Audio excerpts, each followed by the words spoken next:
Chin's championship is starting to look more like a formality, though the game is far from over. Mathematically, it's possible to overtake him, but the stats are also pretty discouraging for his rivals. 6 wins from 4 poles, along with 5 fastest laps, stacks up some serious points. On top of that, his drop week makes it so that even if he DNF'd once in the next 2 rounds, Sirwa would still be behind. Can anyone stop him? We'll find out soon as we get ready to watch Round 8 of the PRL Indy Pro 2000 series. And you'll see it all live here on the Global SimRacing Channel and the iRacing Esports Network. Hi, I'm Joe Peak, and with me in the booth is DJ Clark. Behind the scenes is our director, Sean Crackers Ambrose, and he's using cameras provided by Dougie Beard. Mid-Ohio is a track that sees these Indy Pro cars race here in real life. A long history with American open wheelers has gone down at this venue despite sports car being in the circuit name. Let's head to our track guide to learn a little bit more.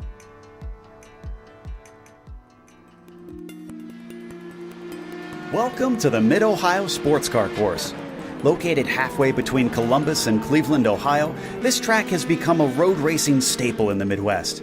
Despite its name, one of the biggest events of the year here is usually the visit from IndyCar. The full 2.25-mile version is what is most frequently used, but it also includes a chicane layout and a short course. While each one officially has 13 turns, they do have distinct differences. The chicane layout was the only version for the first part of its history, in which the keyhole included a bus stop-style back-and-forth jink on its entry. The short course simply bypasses the whole keyhole section altogether.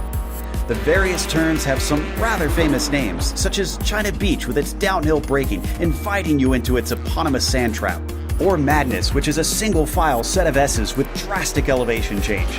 There's also the carousel, and this more than 180-degree turn offers a variety of lines that can be taken. Perhaps the most unique feature of the track is that in the real world, starts are rarely taken on the pit straight. Instead, the green flag is given along the backstretch where an extra flag stand sits. Naturally, sports car racing is the main staple of the venue, but motorcycles have a long history here, and in more recent times, NASCAR has started to hold races at the track. It also hosts driving schools and days for amateur racers to get on the circuit. The Buckeye State is often more closely associated with dirt track ovals, but the amount of history and prestige in Mid-Ohio's events make it just as worthy of notoriety in the region.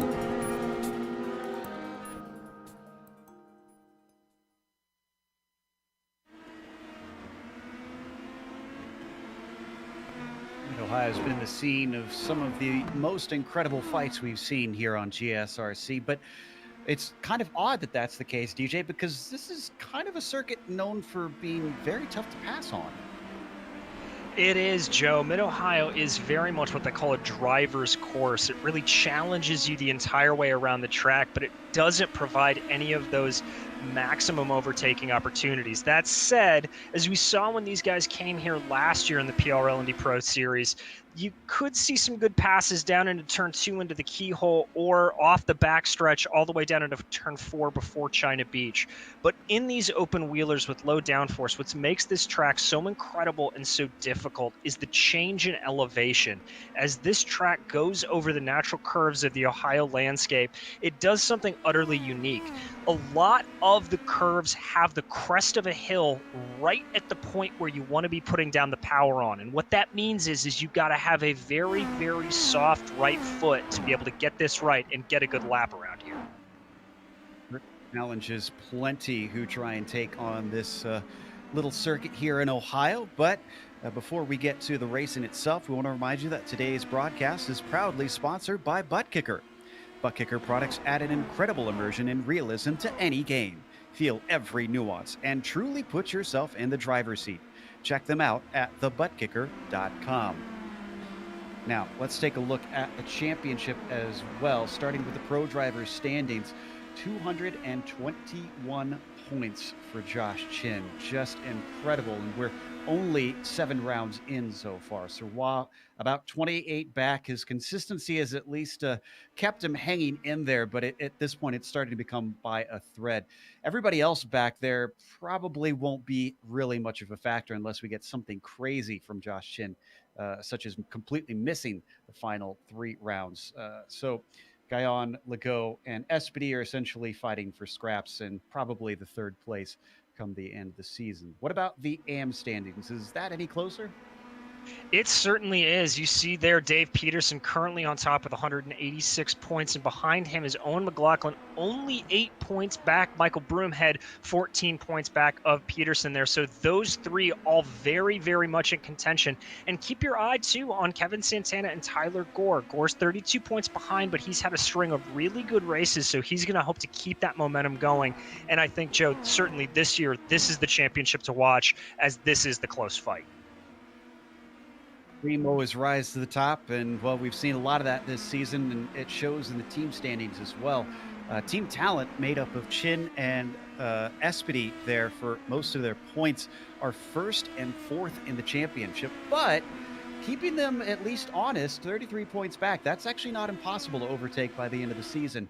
Lavoie Motorsports has second and third in the point standings, the pro driver standings. So definitely making sure that they're looking over their shoulder all the way down to the finale. RSR Esport, Blown Tranny Racing, and Beagle Vision round out the top five, with Blown Tranny and Beagle way far down the order, if we're honest. RSR Esports with a big, big gap up to Lavoie as well. Now, just in case we get viewers who have tuned in for the first time or just not familiar here, DJ, why don't you run down the race details? Well, Joe, as you mentioned, we are on our 8th round of 10 in this series. We're running a 45-minute timed race with an open setup, so these drivers can choose whatever suits their driving style and whatever's best for this track. The only caveat being is that they do have a 65% fuel restriction, so they will have to come in and take fuel at some point during the course of the race. In terms of penalties, you get a drive-through at 11 incidents, and you get disqualified at 20, as well as we are going to have some bonus points available here today for pole, fastest lap, and if you're able to get around Mid-Ohio with 3 incidents or less.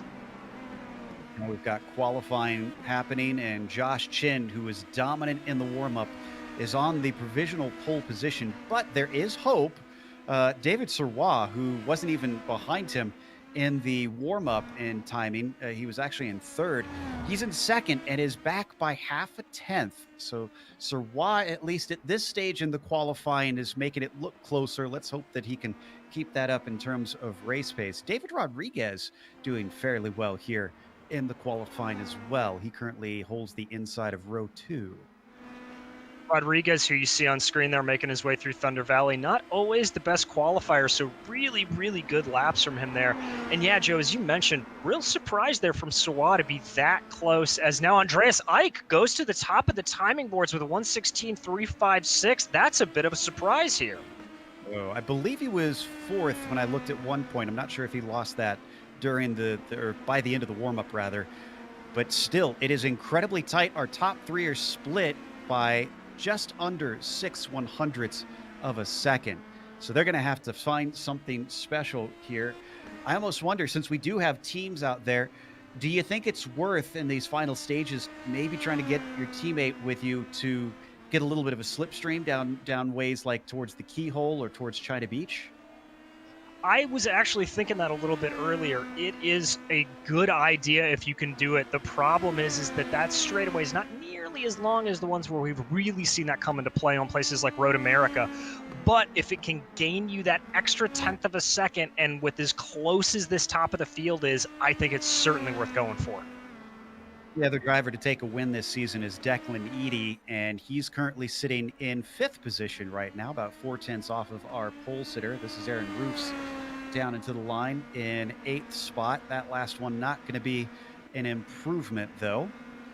There's David Serrois, who actually just went up to the pole, and as soon as he gets it, Joshua Chin takes it away by 4/10 of a second. Holy moly, that is a lap from Josh Chin. You know, in practice, he was running about a 1:15.6. We weren't sure if he was going to be able to replicate that with the changing conditions, but able to put it down here. Chin just absolutely asserting dominance on the field. Goodness, Chin is the guy that hits the home run and then walks to the first base before it even gets close to the outfield. He knows when he has got it.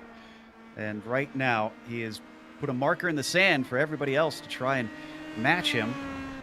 Now, from what we saw in warm-up, it didn't seem that anybody could be able to, but then it started out close here. So still 6 minutes to go. There is a chance to try and make this a tight fight.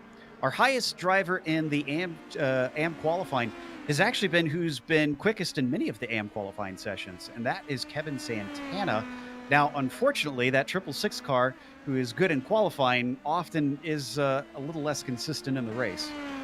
Yeah, definitely able to string together a hot lap or two there for Santana, but not able to capitalize. Really sort of exemplified by his fourth place in that AM championship as we see David Sirwa going across the line. I think that was a warm-up lap, putting in a 121 as he's going to start now as we watch David Hebert working his way out of the carousel and back onto the main straight. He is going to be unable to improve on his best time.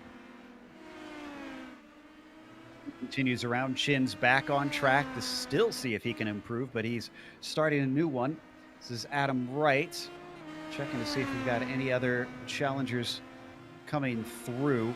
Santana just had a problem, don't need to go to it, but he had an off track, so that's going to set him back on this one. I see Andrew Wood out there, actually surprisingly low for Wood compared to his pace of recent. The 32 is in 7th place and almost a second off of the pole position. Yeah, you know, Joe, this is really a love or hate track, so it may just be a situation with Wood that he doesn't have the feel of it. You really have to feel what the track is doing in your bones. It's a really hard one to try to manhandle like we talked about and come to grips with. And so it may just be a little bit of an off day for Andrew Wood, but I hope he proves us wrong as we watch Aaron Roofs coming across the line, able to improve just a little bit there. That'll keep him, or bump him up one spot into 8th. This here comes Sirwa across the line. Can he get better? He can with a 16.177, but that is still going to be a whopping 0.3 off of Josh Chin.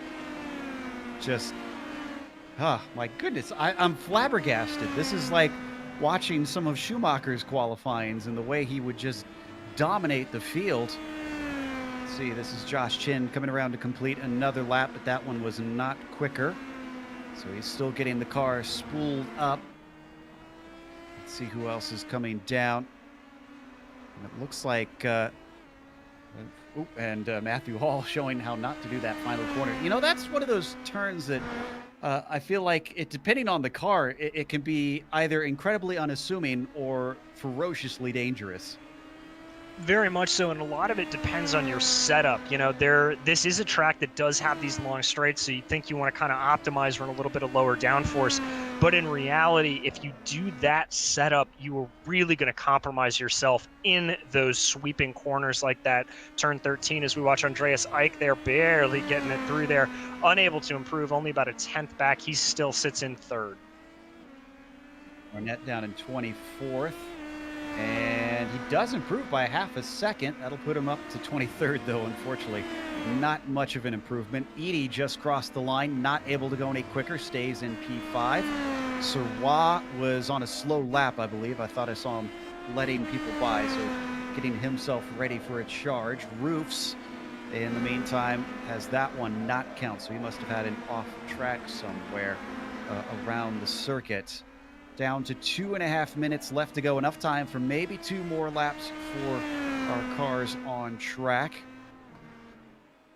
Saw Nathaniel Ward there coming through, followed by Duhamel, who unfortunately not able to go quicker than that 17.4. So what about Dave Peterson in 20th position? Across the line, trying to improve on a 17.8. Oh, wow, he is less than a 10th off, but that's not going to do it. He'll cycle around for another go.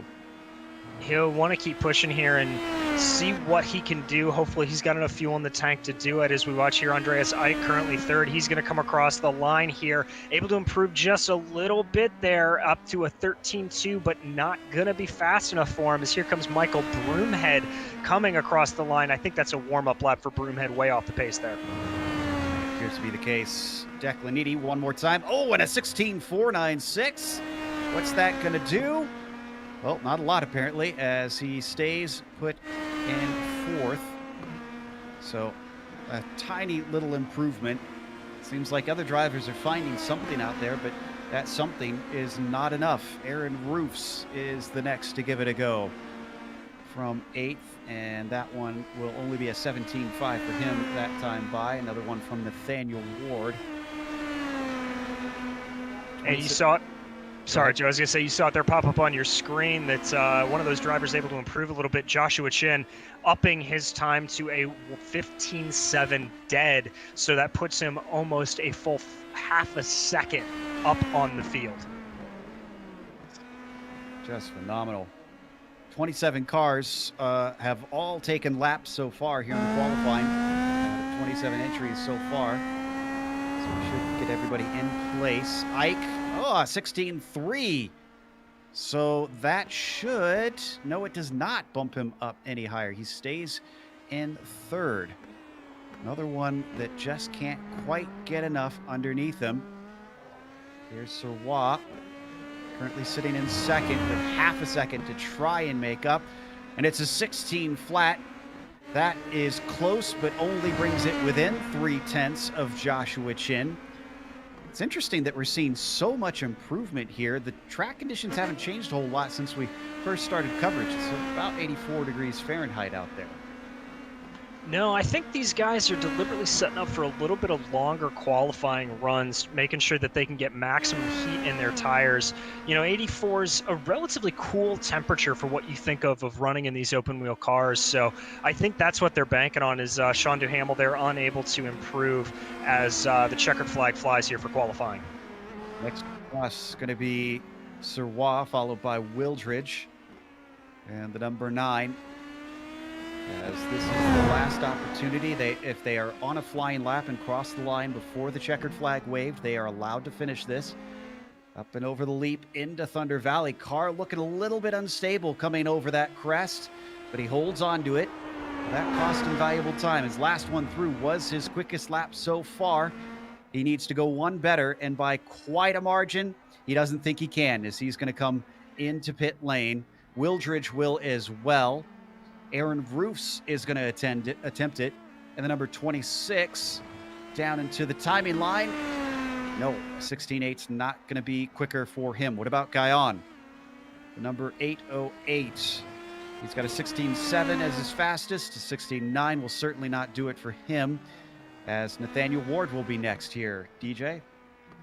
As Ward's going to cross the line as we watch over with Scarelli. Ward able to not improve for the look of it as Scarelli's going to come real squiggly there coming off of that last corner. He's able to improve though, 18.9. That's going to bump him up to about 26th position.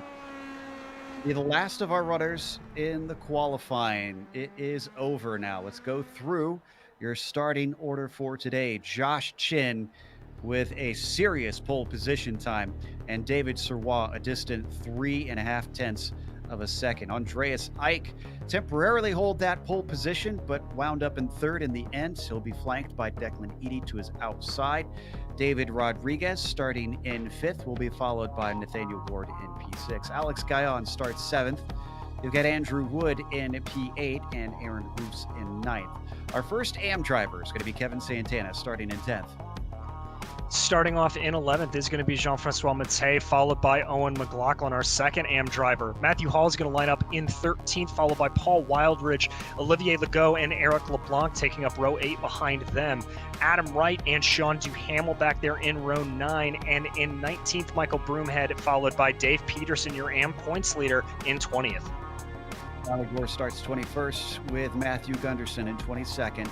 It's Daniel Barnett starting 23rd with Donald Olson in the 24th position. Barry Cochran for P25, Tyler Scarali 26, and last time on the board is David Hebert in 27th position. Split by nearly 5 seconds among them, with the lap being only 1:20. I have to wonder if lap traffic could be an issue come later in the day. I certainly think it could be, and if you are one of the leaders, you're Josh Chin, David Sirwa, Andreas Ikes, you're going to be praying to hope against hope that you do not catch that lap traffic through China Beach or the S's, as that will completely and totally wreck your race, really throw off the feeling of the car as you lose downforce following behind a car like that. The last of them to line up here and get going for the racing today. 45 minutes that they'll be running on Mid-Ohio's sports car course. Porsche pace car going to lead them off once they all make their way out. Here's our front row now, both up there. David Sirwa planting his car onto the grid. Small change in weather, 82 degrees Fahrenheit, so it is dipped down just slightly here, or at least on the track surface itself. We should clarify 72 air temperature that the drivers have. And now we get rolling out of Thunder Valley and up across one of the more difficult turns here, turn 11 into the carousel. It's not a long pace lap as they do start most of the way through, so they won't be able to warm their tires too drastically. Waiting for the pace car to be in. Porsche is in, and green flag is immediately out. No wait for Josh Chin. That gives an excellent opportunity for Ike, who slips into second place past David Serrois. Teammates of Indy and Rodriguez get in line in fourth and fifth, respectively. And that actually might have been a good thing there, DJ, because they were pretty much single file through turn one.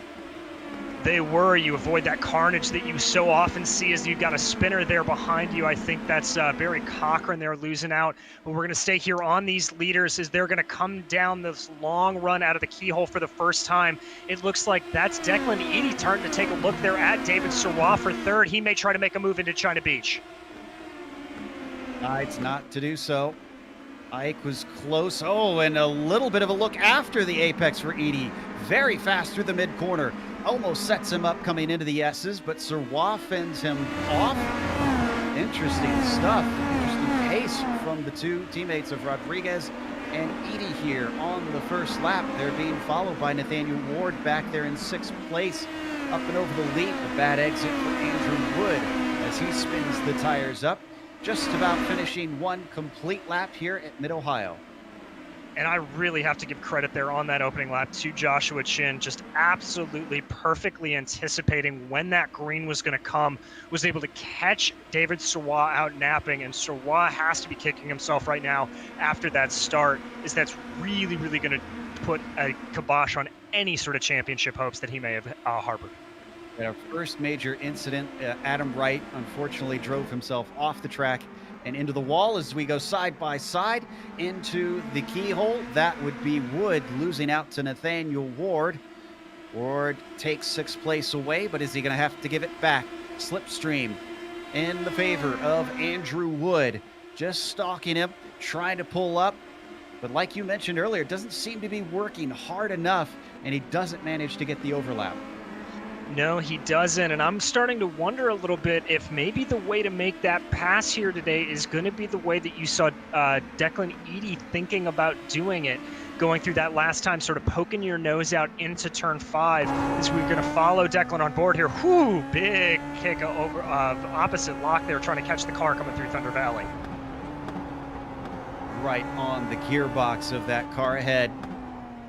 Sticking with him as they now come through into the front stretch, the pitch straight, and he's still making sure that he can't make any mistakes here, but you have to give Nathaniel Ward that he is managing this one well until there.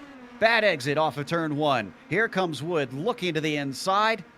He's going to outbrake him into the keyhole and get the spot right back from where he lost it. Squaring it off is a very wide line for Nathaniel Ward. Can he manage to get the run that he needs? It doesn't look like it. He's even farther back than Wood was to Nathan earlier on.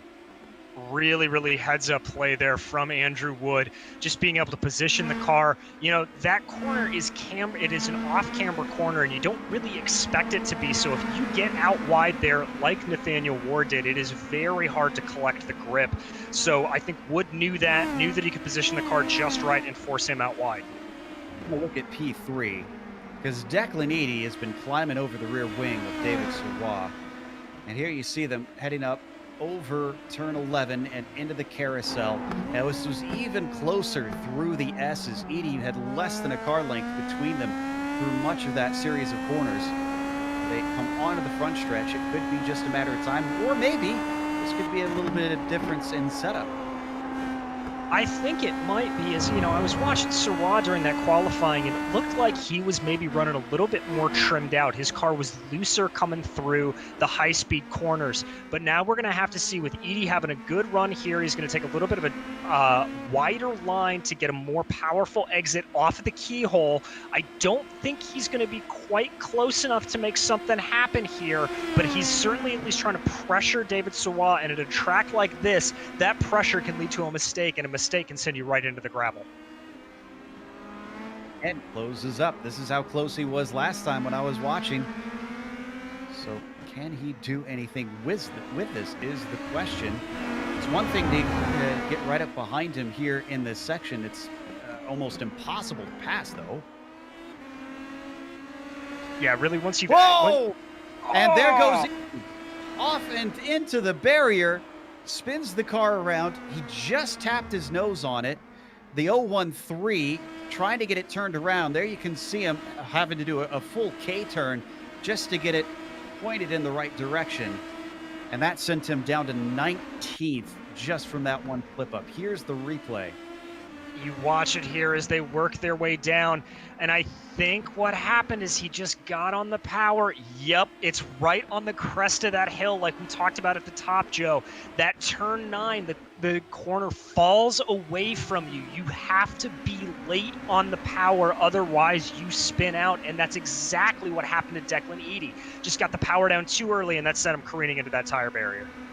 Very lucky. It doesn't appear to be much in the way of damage on the front wing, although now he gets overtaken by Gunderson, and that demotes him down into 20th on top of things. Just a nightmare scenario for Declan Eady. Don't think he's going to be the winner of this round, unfortunately. Meanwhile, we've been having some back and forth battles between Broomhead and Wildridge. This is for 15th position, heading into madness now, and Wildridge has got the edge. Good way to do that there. You'd think that Broomhead would have the advantage on the inside there. Whew, getting a little squirrely there coming through those corners. But just knowing exactly where to position that car as they come over that crest there. There you can see a really good example of what I was talking about with the crest of that hill. Now for Broomhead, he's just got to keep his head down and tuck up behind him. He is close enough here from what we've seen. This is about the distance. He will be able to get a good effect of the draft off the keyhole. It's just a matter of if he can keep it close through turn 1.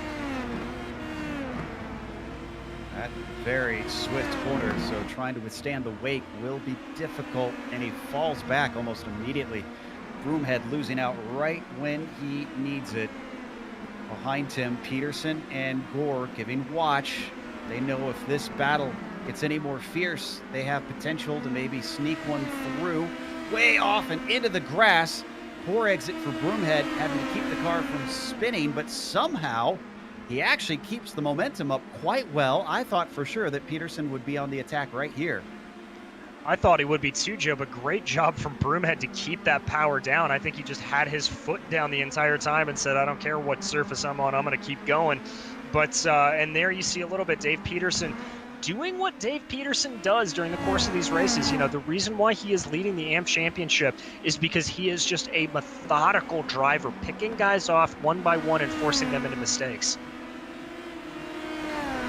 In 4th place, Rodriguez, who was following his teammate, is now well ahead of him, but Wood has got himself together in his tussle with Nathaniel Ward. He's since found a little bit of pace, left him behind.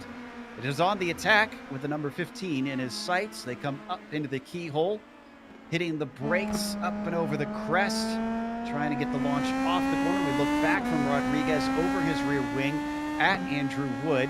But we've seen this story a lot already. Wood needs to be much closer than this. He really, really does, although he's getting a great effect of that draft there. You can see that brown wood-colored machine just really, really closing up. He's going to be able to keep it relatively close through China Beach, but I think he'll start to fall off during the S's like we've seen time and time again. Just looks like the draft is not having the effect that you would expect it to today. Fortunate, because that's going to make it all the more difficult to try and overtake down into China Beach. Boy, track is upped in temperature. Remember, it went down a little bit. It's up to 87 Fahrenheit now. So it's strange to see it cool down that drastically and then suddenly heat up that much more. Did Andrew Wood make a mistake, or was he trying to take that line on purpose? He comes out the other end just about even to where he was before, but was way off of the middle of the carousel there. Yeah, almost put his right tires in the grass. You know, I get the idea of trying to do that on those last couple of corners. You want to straighten them out as much as possible, but I hate to say this to Andrew. I think that may have been a little bit more of a mistake than a planned move.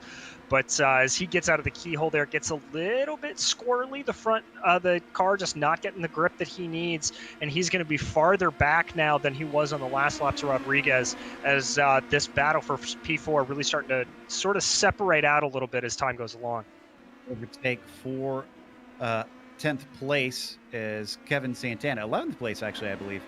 Santana, unfortunately, no, it was for 10th, was taken by Matthew Hall. The 911 just out accelerated him off of the keyhole. And now you can see that car has the spot. Next on his list is Jean-Francois Mattei up ahead. And he's going to come up behind him, but it looks like Santana may not be going away quietly here, trying to keep at least a little bit pace there through Thunder Valley. He's going to fall back a little bit, taking a sort of a strangely wide line there in the middle of the track. Not really expected line through there, so not sure what Santana's doing. Can we get a replay on Alex Guyon? The 808 made a phenomenal pass in turn 11 of all places. This was gutsy. Now watch, you're going to see that is Roofs ahead of him making the mistake. He sees the mistake and he tries to position his car around the outside and somehow still gets it done. That is a rare sight. That's one of the best passes I've ever seen here in Mid-Ohio. Really, really great move there from Guyon, just letting that momentum carry him out and around. And once again, Joe, like we talked about, the crest of that hill, catching Aaron Roofs out. So drivers having to get a little bit brave for these overtakes, it seems, because the difficulty is a little bit higher than we thought it would be. Down into that same spot where Roos made the mistake last time. Can he keep it clean? Because he's still got two more behind him. Mattei and Hall, who we were just watching right before that pass happened. Not going to make the mistake this time, so Roofs learned his lesson. He continues on in P8. Yeah, as there you see everybody snaking their way through there, trying to line everything up. We're going to jump back to P13 here. This is a really great battle between Owen McLaughlin and Eric LeBlanc. LeBlanc following in that orange car. He's going to probably have to back off just a little bit. Yep, there you can see it, that checkup that you have to do if you're following behind another car through turn one. That costs him the opportunity that he wants up into the keyhole. But he does try to get that very wide entry line to set himself up. It doesn't appear to be working. Behind them, things are incredibly close with Broomhead and Wildridge, though. You can see that is Broomhead in the purple and white machine with a very good run and the desired inside line. Wildridge not defending, but he's good on the brakes down into China Beach. Is he too good? He is. He swings wide, almost puts it into the grass and has to check up. Oh, I thought for a second he was going to make it there, but there you see Michael Broomhead's car just trying to step out on him. He's able to collect that. Dave Peterson behind these two and that blue and white car behind him. So he's looking to pick up on some scraps here, see what he can make out of it. Everybody tiptoeing down there through now Thunder Valley, as it looks like Broomhead maybe is going to be able to pull away a little bit. Of course, as I say that, Wildridge able to close up just a little bit more. Boy, Edie's day just got worse. He got into the back of it. Looks like Tyler Scarali, who I think has damage. Here's the replay. It is in China Beach here. Scarali is going to go by to the inside. And then suddenly, I don't know why, I guess it almost looks like he parked it at the apex and Edie didn't recognize it and got into him. Since then, Scarali's actually in pit lane. I think his suspension got damaged from the touch. Oh, yeah, you can see the wheel getting a little foobar there. I think for Declan Edie, you know, that was a situation that he saw Scarelli coming. My guess is that he probably anticipated him outbraking himself, went for the over-under move, and I don't think he really just anticipated how much Scarelli was going to have to slam on the brakes to not go flying off, as we're jumping up here to P4. Now, this is between Rodriguez and Wood, and whoa, he was close coming through turn 11. Actually scared him off the apex a little bit. Rodriguez feeling it behind him. Nathaniel Ward staying close and trying to, once again, do everything he can to set himself up for the corner exits. Wood knows that he needs to get those runs wherever possible just to try and get an overtake in as the car's not gripping through turn 1. It's not, but that is relatively close. We'll have to see what happens here. This is just about at the point where you'd expect him to be able to make it work if he can. And Rodriguez, we're hearing, might have a little bit of damage. Oh, there you can see it, Joe. Yeah, there's something wrong with his left wheel. I'm not sure if that's a sim error or if that's actual damage. I don't think the car could move that fast with it like that. Yeah, there we go. It pops back into place. So that was just the internet being a little bit funky for a moment. Even still, he could have some damage, though. That was very bizarre. Might be why he's been feeling under threat. These are pretty low-slung cars, so I wonder if it's possible he hit a curb wrong somewhere, maybe damaged the under tray. It's certainly not out of the question, and my experience has been on the sim as you see Josh Chin doing what Josh Chin does best, which is putting on another fastest lap. My experience has been if you get those little glitches and errors, it normally does come as a result of either an off track or a little bit of contact. So I wouldn't be surprised if he's gotten a wheel just very slightly wrong. They all split apart slightly here on this lap with 30 minutes left to go. We're starting to get within the window for pit stops. Guyon and Roofs now behind them, having a little bit of a battle. Roofs still trying to get this spot back from the 808. That brave overtake that Alex managed. Going to be a little bit more straightforward for Aaron, it seems, as he's already well clear by the time they get to the braking of China Beach. So move Roofs back into 7th.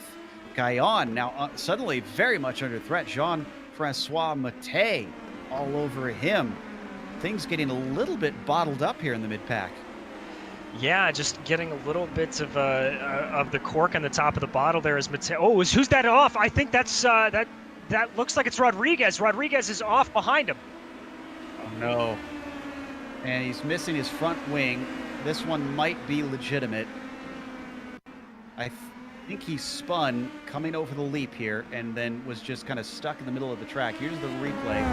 15 is going to turn in, and the car is not going to agree with that move. Wow, yeah. Wood did a great job to avoid that. Amazing job from Wood. It looks like on that. Who is that caught him there, Joe? I'm trying to figure it out.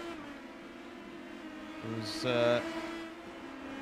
let's see, Wood is into pit lane, strangely, and he was not the one that hit him. It was Kevin Santana. Oh, no. It happens again. Now, Santana is still coming. Here's Santana's perspective. He's got to be severely damaged because he's actually being overtaken right now. Oh, wow. You couldn't even, from that onboard, there's just no sign there was a car there. No, none at all, and that blind crest just really coming to bite Santana. You can see it here as he's coming around. His car looks fine, Joe. I'm kind of floored by that. As you saw that left rear, it's suffering some damage for sure. I saw some front wing damage as well, but everything looks to be hunky-dory there for Kevin Santana. The wheel does seem straight. That's odd. I think it may have gave him a little bit of something because, like I said, he was slow in a straight line, and here he comes. So, yeah, he's got to get some damage repaired. So he comes in and looks for his pit stall. Wood, by the way, after his pit stop, is out in 18th position. That 7th place battle is not over yet. It is now actually Ward up at the front of that group. Roofs has gunned down the number 48 and is looking to see if he can get up one more position. Guyon trails him. Then you've got Jean-Francois Mattei, Matthew Hall, and Olivier Legault. This is becoming a bigger and bigger train, despite losing a couple along the way. Yeah, and it doesn't really look like anybody's holding anybody up. This is just everyone's natural pace here by the looks of it. As you see just everybody working their way through the S's there. You know, Ward's running competitive lap times with everybody around him. So this is just some good best of the best running. That's slow. Is that a lapped car? Yeah, that's Cochran. So that's just him letting everybody by. Saw that there was a huge pack. He's not fighting anybody, so he's going to let the field through, not to cause any sort of dramas. Josh Chin, in the meantime, for those wondering, 7 seconds over Andreas Eick. Just no comparison between these two. Eick is still having to look in his mirrors every once in a while because David Serrois is about 1.2 seconds back. Now, that's going to come into play if Eick makes a mistake or if he starts to hit traffic at the wrong place. But for now, he can at least breathe a little bit easy knowing that Serrois can't do anything from that far behind. He can't, as you watch Josh Chin here working his way around the track, up and over that there. You know, he did this last year as well. Chin, there is just something about this track. He can just pull away like nobody's business. I dare I say it is a Scott Dixon-esque performance from him. Dixon, obviously, very, very comfortable, renowned at being one of the best here. Yeah, all the wins that he took for sure.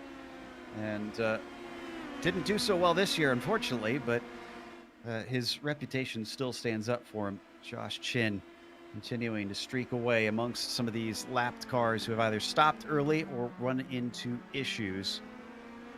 Let's check back in on that battle for fourth with Ward leading a whole slew of cars. Roos started to get close to him again for a little while and then had to drop back one more time.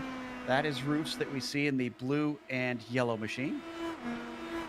Yeah, having to back off just a little bit through that first turn like we've talked about. You can't follow too closely there, but everybody's now going to work their way through the keyhole.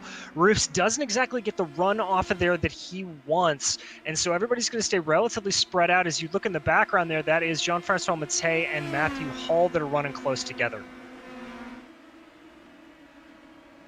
Ooh, yeah, this might actually be an overtake. Hall going to look to the inside as they come into China Beach, but this is the outside for the next corner. Madness might hold him back. He's not going to give it up. He tries to keep it side by side. This is where things start to get sketchy as they're both trying to hold the line, and finally Hall has to give it up. Mattei stays in P7. That slowed them up significantly. Look at Legault and Edie suddenly on top of them. Edie is a lapped car, though, so he is not here for position. He's not, but just incredible driving there between Mattei and Hall. That is ultimate trust between drivers where you just know that you can be aggressive and the guy's not going to turn in on you. So really putting on a good show for everybody, and kudos to them. Round turn one more time. This has been some of our tightest fighting in this group so far in this race, and we've just about hit that halfway point. Ooh, way wide into the corner. Hall opens up the door for Legault, and Legault's going to step through. He manages to get by as they go by David Hebert. Legault up to 8th position now. Hall doesn't have a response. Edie sits and watches, wishing he could be on the same lap and part of this fight. Yeah, and for Matthew Hall there, I think he just tried to diamond off that corner a little bit more than necessary, taking a super wide line in, and then on his exit, it looked like he got his left tires over into the grass as Josh Chin does yet another fastest lap. But it looks like here, David Hall gonna be willing to fight back a little bit, or Matthew Hall, excuse me, gonna be willing to fight back a little bit on Legault. He's not gonna let that position go quiet.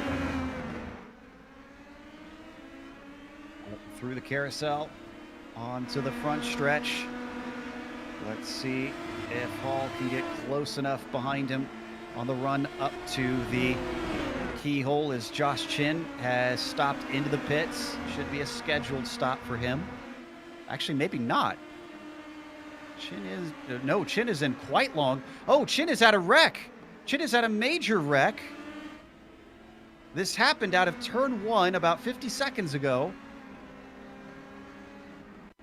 This was all of his own doing. All right, here he comes. He's coming down that short pit straight here. Gonna line into turn one. He looks like he's got a little bit wide, clips the grass and goes right into the tire barrier. Oh, Joshua Chin, really the second mistake we've seen him make all year long. Wow. And that's severe damage with no spare car. Not sure that he's going to be able to get back out. Andreas Ike is also in, though. So this will hand the lead over David to David Sirwa temporarily. Though these two were in a fight, so if Ike has a poor pit stop, he could be under threat from the number 19 as he takes tires. This one also, yes, scheduled stop, 7 seconds in and out. And on his way, relatively clear of traffic, depending. Nope. He might get overtaken by Edie. Nope. Okay. Edie, yeah, should not have to fight him. So that shouldn't slow him down too much, I imagine, once he gets up to pace. No, it shouldn't, and he'll actually get the benefit of a little bit of draft there coming down out of the keyhole, so that may end up helping him as he goes around. I've got my eye on David Sirwa as he's working his way now through the S's. We'll have to see what he does, as this is now the battle for P1. Chin, as you saw there, out of this race. Remember that even though Sirwa is his main rival, he's got to get as many points as possible just because he is so far behind. So it is important that he tries to get the win here today. He does not pit this time. He's going to stay out. For those wondering, Joshua Chin's drop points are 23 of them. What that means is even if he does not score today, which I think he will, but if that score is lower than the 23 that he had in round 6, those 23 points will suddenly be added to his score, as his drop week will now become this week instead. So even if, well, we assume at this point that Sirwa will outscore him, he is only going to make small inroads on that big 28-point gap.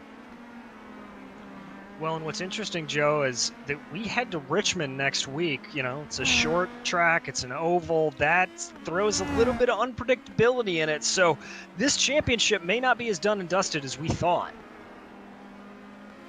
This is almost exactly what he needs, really, to have a shot at things from here. If Chin would have won and Sirwa would have finished in third place, it would have been all done bar the shouting. As he continues on around, he's got a huge margin over those behind him, too. Aaron Roofs, who is yet to pit, is about 16 seconds behind. Next one is probably Andrew Wood, as I think he was in among that group. He has already pitted, but so he could cycle back around. He's been having to go through a few cars. In fact, he's in amongst them right now. That's Hall and a Bear. Roofs is in. Guyon comes in, so a few more drivers coming to pit lane, which will promote Ike back up to 4th at this point. It will, and what's going to be interesting here to see is if that undercut works versus the overcut that Sirwa is going for. My experience has been these cars really come alive when you get lighter fuel. And so I think there's a chance that Sirwa may be able to pull something out of his hat here. Last lap, he was significantly faster than Ike, although I think Ike was getting his tires up to speed, so that may not be a perfect comparison. But at the same time, light fuel in these cars, you can tell. Well, I mean, honestly, it doesn't matter if he's getting up to speed with his tires, because if Sirwa pits, that's 2 seconds. It's a 2-second difference between them. Yeah, so I was going to say, now was the critical time that David needed to come down the lane to see if he can get track position over Andreas Ike. Will this work? There is the timing that you can see. He has to beat. The top is in the box, and the bottom is from cone to cone. Ike is down into the carousel as Sirwa already taking his tires. This could be close. Andreas on the front stretch. Sirwa's moving. I think he might have it. Here comes Andreas off of the corner. And yes, with his speed up, David Sirwa with a big gap over Andreas Ike, whose last lap was still slower at a 1:17.3. Man, oh man, Sirwa had such an advantage there. He was able to stay out ahead of Jean-Francois Mattei, who hasn't pitted yet. That's that orange car separating the two of them, as well as Declan Eady there, a lap car in between. But amazing run there for Sirwa, doing exactly what he needs to do here. Got to bring it home. Does Ike have better pace once he gets those tires up to temperature? Mattei obviously will provide a good buffer for at least a short while before he has to come into pit. We're still waiting on Mattei and McLaughlin, as well as Hebert, the last two that need to come and take a stop. That was Edie that you saw just having a little bit of an off track coming through the leap. Edie at this point just trying to rack up a few points throughout this race, since he is still down in 20th and has little shot to make up many positions. There goes Mattei. He is in. I believe McLaughlin going to join him. Yep, that's the end of the line for our bidders. We jump back here. Is this Roofs that we're watching? No, this is Legault, actually. Peterson very much under threat from Olivier. His number 88 filling up our gearbox camera that Dougie's set up here. Wow, if he's able to follow this closely through turn one. Oh, and Peterson got on the radio, told him to go by. So he is not interested in fighting this one too hard. Legault gets an easy one that time. No, Dave Peterson, like we talked about at the top of the broadcast, just kind of playing a head game with those AM championship points. He is currently third in AM championship, as we're going to jump over to Andrew Wood, going side by side there with Alex Gaillon. Who's going to have the advantage coming out of China Beach? It's going to be Andrew Wood. Wood with a lot more on his tires at this point. Gaillon still maybe getting them a little bit up to temperature, as he's only been out for about 2 laps, so that'll demote him to 6th place. Wood up to P5, having started this race in 8th position. We're down to less than a third of the race to go, and we've got 19 drivers left on the lead lap. One of the biggest stories, though, is Josh Chin, who, by the way, is back out and running, trying to salvage something. He's in 23rd, but he is 4 laps down. You know, Joe, I think for Chin, he's just trying to keep an eye on his championship, maybe trying to protect that fastest lap time, as well as just racking up a little bit here and there. So doing what he can to stay on top of things. So curious, who's got the fastest lap? Does he still have it? A 16 flat 3.3. So it looks like he does. I do believe that Josh Chin holds the fastest lap currently. The other thing I think he's doing too, he knows that if he just sits there, that's not going to help him. If he gets out and he gets some positions by doing this, even if he's running slow, that could help him down the line. That allows him that buffer potentially. So I wonder if he's trying his darndest to make sure he doesn't let a championship slip away, despite winning a Lions Haul of races. Most certainly, as you see him working his way onto the pit straight there. Yeah, I think for Chin, it is a matter of just that. It is just making sure that he can get whatever points he can and minimize the bleeding to David Sirwa. He's still going to have a massive points advantage as we go to Richmond next week, but at the same time, Chin just wants to cover every base that he can. Up at the front, Andreas Ike still at about 1.6 seconds behind David Sirwa. Remember, Ike really isn't in this fight in terms of championship. He just wants the wins. He's actually down in 14th in the points right now, with a mere 2 top 5s and no wins so far this season. Sirwa also winless. If he manages this will be the first time in 8 rounds this season that he's finished on the top spot.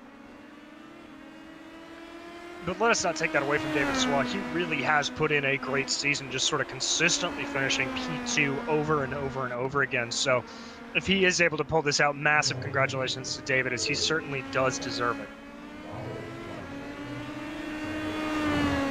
As the drivers continue to weave their way around, we're down to 11 left to go.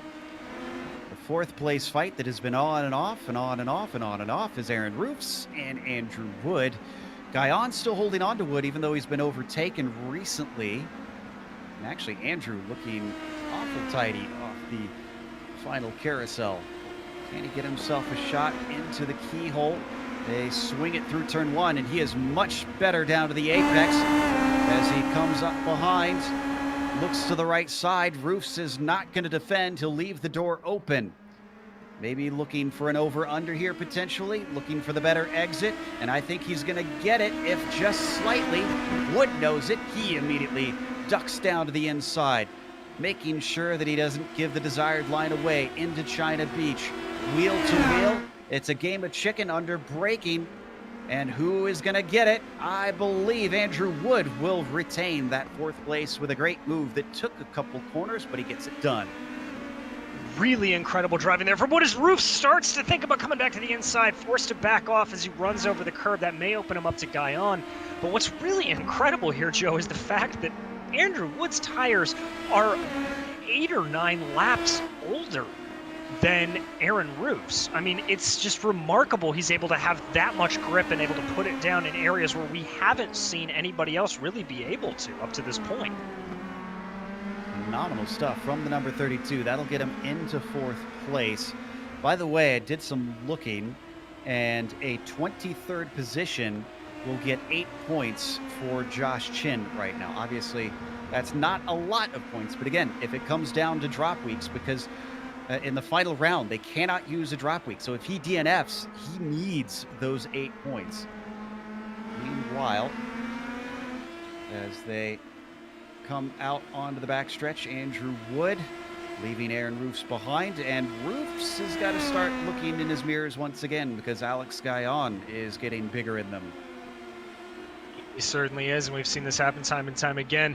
Aaron Roofs taking a little bit of an earlier entry to that corner. We're riding on board now with Alex Guyon. You can really see the wonderful elevation changes of this track and just how incredible it is. Really remarkable there. Roofs just has so much more speed through that turn 6 start of the S's. Never able to really capitalize on it, but we'll have to see if he's still got something in the bag for Andrew Wood as we close in just about 8.5 minutes to go in the race. Being dangerous and attempting to do a little bit of math here on a broadcast. The difference in scoring, if things stand as they are and Chin gets the fastest lap, it will be 12 points difference between them in terms of scoring. So 28 minus 12 would be 16, I believe. So he'll chop it down to 16 points, it appears, by next round. Oh, whoa! Roofs is, well, I said he was ambitious before. That was almost unthinkable there, trying to get that car to the inside of the keyhole. I don't know what he was thinking. He's got a great run regardless. Maybe he's just trying to scare him off of the corner exit and down into that corner.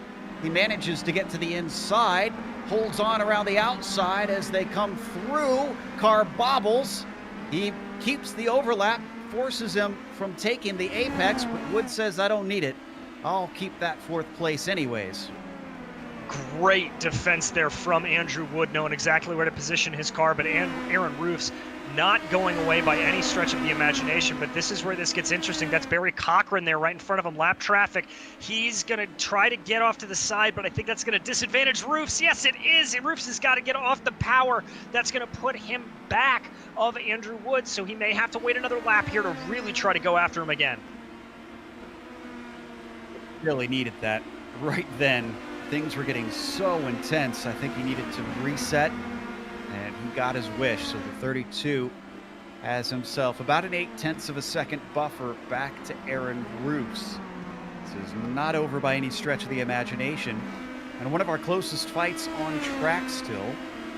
Everybody else has pretty much settled into the last few laps of this race, just trying to get into the end, including our leaders. Sirwa now 1.6 seconds, 1.8 seconds actually, ahead of Andreas Ike.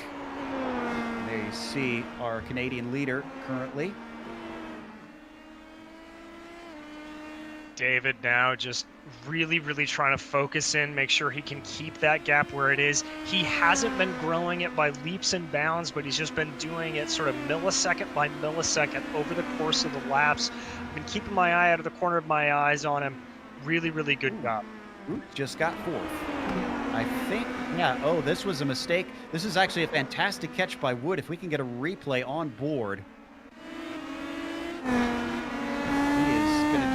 Phenomenal save, even though it loses him a spot. Just starts to lose it under braking, snatches it, but the damage was done. There goes Roofs. Andrew Wood there thinking he was in Fast and the Furious Tokyo Drift for a second, trying to come through that corner, but really, really good catch. This could be, Joe, where you're starting to see those super old tires come into effect for Wood, just losing grip at the little bit of the entry of there he goes wide.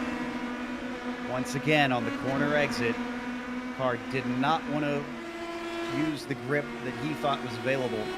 Guyon gets into fifth, and Hall actually gets into sixth. Wood falls to P7. Roofs now promoted up into fourth. Before that happened, I was looking over and I noticed a testament to the speed that first and second have had. Ward is 22 seconds back from the number 76 car. The number 48, who's the last step on the podium, is just way far down, and we now had a mistake for Roofs. Oh my goodness, what is happening out there? Multiple mistakes. This one eerily close to what we just witnessed with Andrew Wood. Right, you see him here. He's going to be coming up over that. Oh, and he just gets too far onto the grass, gets his left tires over that rumble strip. He's able to save it, doesn't go into the wall, but that is going to cost him the position, as now Alex Guyon has inherited P4 after that mistake. And Alex just taking spot after spot here and not having to do any of the work. So that'll make him smile for sure. Hall, in the meantime, is going to want to hold on to this because he's up to a top 5, but he started in 13th. Fantastic stuff from the 911. Wood's going to try and deny him of that. As you can see him just holding on to the gearbox of that orange and black car. Doesn't get enough of a run down the back stretch, as they both take drastically different lines through madness. Yeah, Wood there really just trying to maximize as much momentum as he can on the exits of those corners. You can see there the differing lines that you can take through that corner there into 9. He's going to be able to keep the power nice and steady there through 9. He is within striking distance. Once again, Joe, this is going to come down to how he can handle the carousel and how he can handle turn 1 of where he can make the passes. There you see Hall getting a little bit sideways.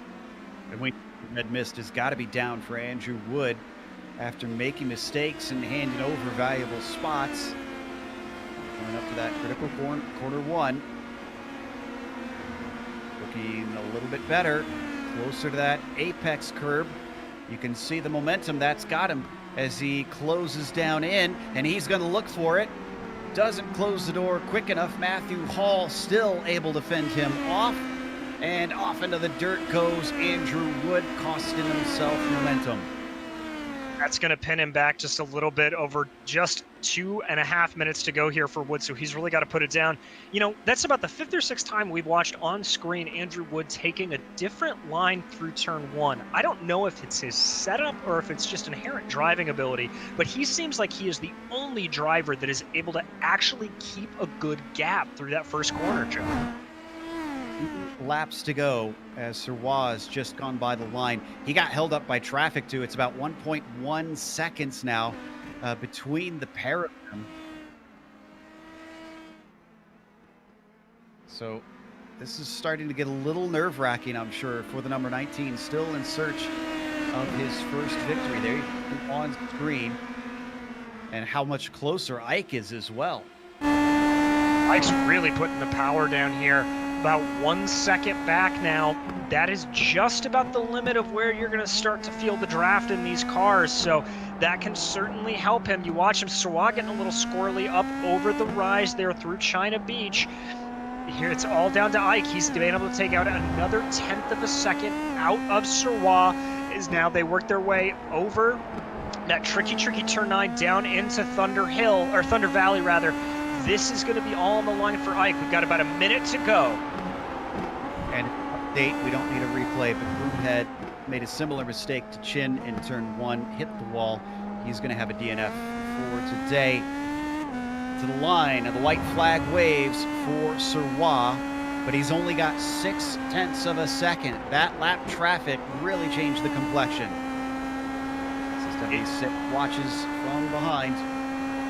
It really did. Here he goes. This is where it's going to be made or lost for Andreas Eick. Can he get a good run through the keyhole? It looks like he does. He's got good mid-corner speed, able to keep it up. He's got it down to about 0.7 of a second here, down to 6.5. He's really going to be pushing everything that he can. You see him trying to maximize as much of that as he can. Down half a second to go here. Here we go, Joe. Not quite close it. All Sirois has to do is be mistake-free through these last 2 corners. He's got the advantage. He's got the track position.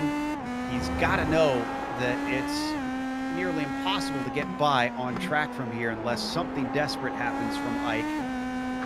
So as they come off of the leap and through Thunder Valley, it's down to 0.5 of a second.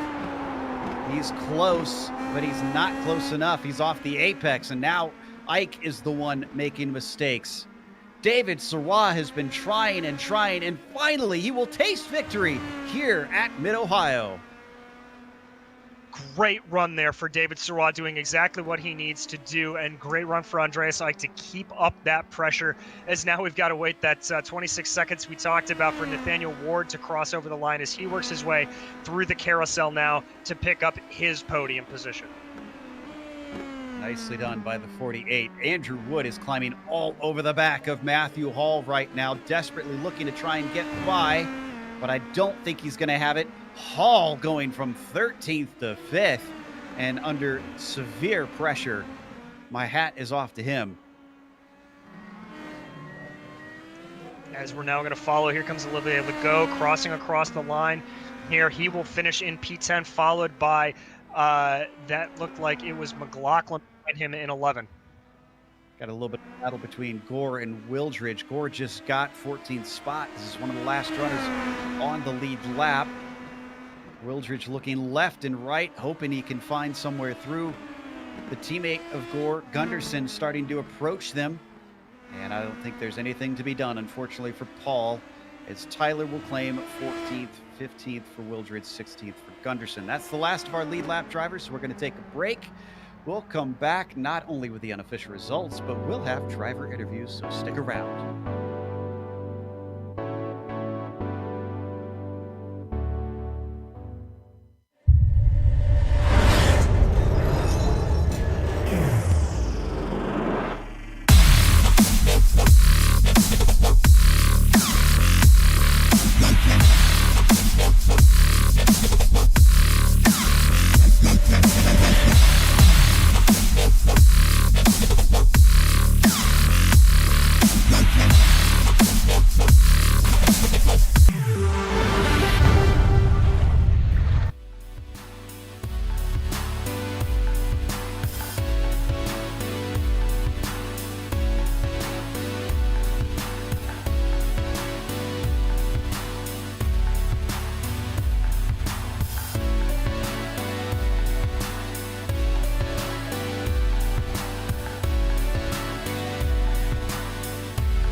Welcome back to Mid-Ohio Sports Car Course, where round 8 of the PRL Indy Pro 2000 series finally went to David Sirois for the first time. He started in second, but he managed to avoid what Chin wasn't able to, which was a wreck.